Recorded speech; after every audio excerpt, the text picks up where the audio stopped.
The Tao of Self-Confidence, episode 631.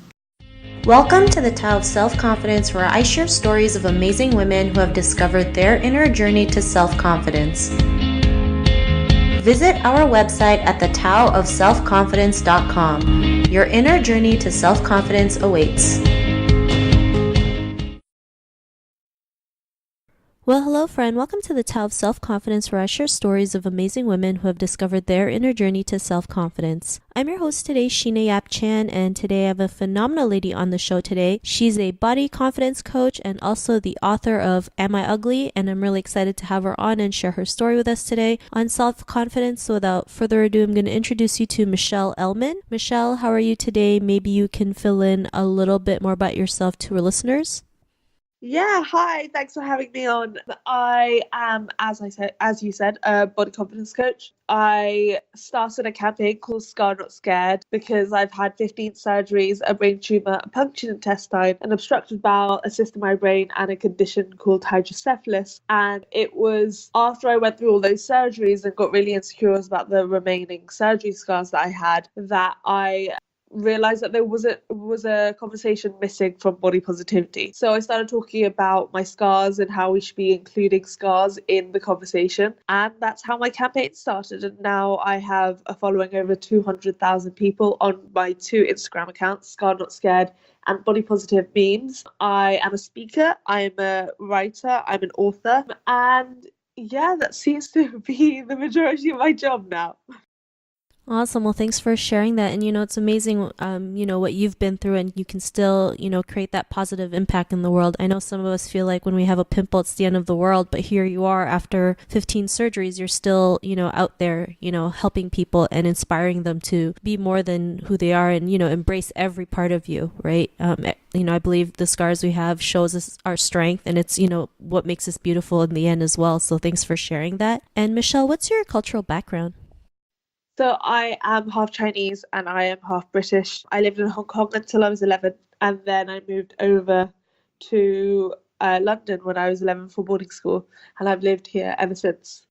Awesome. Well, thanks for sharing that. And what'd be your favorite self-confidence quote? I don't know whether it's a quote, but I always believe that confidence is context dependent. And I also think that confidence is a muscle that we practice and we build on, and no one's born confident, no one's born insecure, but it's something that we have to actively work at in order to not only attain it, but keep it.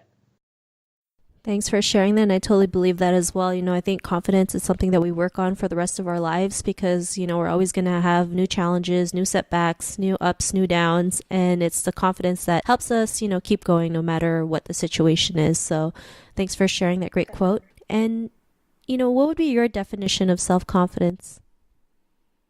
I think it's having that belief in yourself, the ability to be kind to yourself, compassionate to yourself, forgive yourself when you do something wrong, and be able to believe in yourself even if no one else understands what your passions are or understands what you're doing with your life at the moment. To have that self-confidence is to know that you're working towards something that is worthwhile, and that even if no one else understands it, it's worth something, and to know its inherent value. Thanks for sharing that. I think having that belief is really huge. If you don't believe in yourself, you're not going to go out there and take action. And, like how you mentioned, it may not make sense to other people, but, if it makes sense with you and it aligns with you, you should just go ahead and do it. And, everything else will fall into place. I know sometimes it's easier said than done, especially, as an Asian woman, you're always just told what to do versus, doing something that you love. So I can totally relate with that. So thanks for sharing that great definition. And, what was your life like before your discovery of self-confidence? I think I just very much wanted to fit in. I always want to be normal. And when you grow up with the medical history that I had, you're never going to be normal. And that's what I realized was actually my strength, that I didn't have a normal life, which means that I'm not going to have a normal future either. And definitely, like, if you looked at my career now, you would not say my day-to-day life is normal. Not many people have a career out of going viral 4 years ago, but it's actually one of the things that strengthened me is realizing that whilst my life path in general and my career path is always going to be different to everything that everyone else is going through, growing up as a child and trying to be the same as everyone else never actually got me there. It just dulled everything about me that was special and everything about me that would make me succeed in the end. Everything I believe that has got me to where I am today is all the things that make me stand out. And it's, again, finding that confidence to stand out in order to embrace those parts of yourselves rather than like dulling those parts of yourself down in order to fit in with society, because you don't change society by being more like it.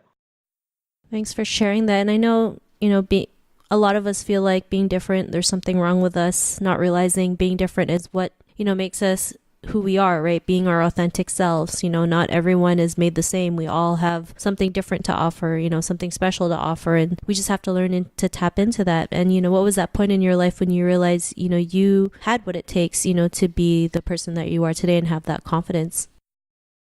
I think it was just like, I'll look back at my life and I'll be like, that moment added to my confidence, and then that small moment added to my confidence. And then along the way, I kind of looked back and my life was different a year later. But it wasn't like a massive shift. It was just small moments of having the confidence to speak up, or having small moments to like embrace what I was. And then having the proof and the evidence of having that go down well, and then building on top of that the next time.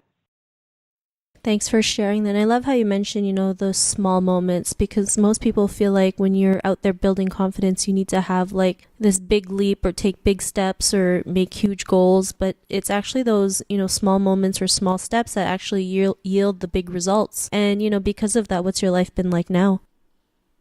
I feel like even when things go badly or not the way I want it to, I have this like ultimate faith that everything happens for a reason. But I used to hate that saying. I used to hate that belief, especially when I was in hospital, because it was like every time I got told everything happens for a reason, I used to believe that there was a reason why I got so ill, and that it was like my fault, or that I was the reason. But now I look at that quote in a very different way, where I think like the timing of everything is perfect, and that if something doesn't work out the way you want it to, it's not because it's not going to happen, but it's because you might not be ready for it. And every time I've looked back on my life and looked at like a job I didn't get, or I look back and think about all of the opportunities that like I lost along the way, I would never be where I am today if those things hadn't happened, and who knows what path I would have taken if all those things went right. But I also know that just because you want something, or just because you want it right now, doesn't necessarily mean you're ready for it. Doesn't mean that you would actually be able to manage it to the best of your ability right now. And maybe you need a year to work on it, or work on yourself in order to get to that place, and that's okay. I think especially because when you live your life growing up with so many surgeries, you're sometimes a bit impatient when it comes to the living of your life, and that you want everything done really quickly because you're so worried about dying. And actually, what I've really learned through being confident is like, take your time with everything, and that you're not in a rush, and that there's not like this impending deadline, which it always feels like that when you've gone through so many health problems. Thanks for sharing that. And, sometimes the things that we want to happen but don't happen to us, I feel like, sometimes it can be a blessing in disguise, right? We just don't see it that way sometimes, because we're always like, why didn't this happen? Why isn't this happening now? But when we see things in a different perspective, it just makes it better, and we can just move on and keep going. And like you mentioned, timing's everything. Everything happens for a reason. I believe that as well. And we just keep moving, keep pushing forward. So thanks for sharing that. And, to the woman who's listening to your episode, she may be in her own journey to self-confidence. What would be that one tip you would give to her? To not believe all your thoughts. Just because you think something doesn't mean it's true. I think so often I thought just because I thought something that I was bad at something, or someone told me I was bad at something, that I had to believe it. So at the moment, like, I've just had a book come out, and one of the things that I always got told growing up, and this is through school and university, was that my English was really bad, my grammar was really bad, my spelling was bad. And even in university, when I did psychology, my psychology professors would say if I could write better, my essays would have got a higher grade. And I used to be really frustrated, being like, but I'm not doing an English degree, I'm doing a psychology degree. But now with my book out, I'm a bit like, Wait, so all those years I listened to people telling me how my writing was awful, but I got a book deal, which is not an easy thing to do, and it took me 3 years. But there was a point where I had to put all of those voices outside of my head and be like, I can't listen to all the people who've told me my writing is awful, but if I focus instead on why I want to write this book and I focus on the passion behind it and the motivation behind it, that is the only thing that's going to get me to finish it. If I believe the voices in my head, though, that book would have never been finished and it wouldn't be published today.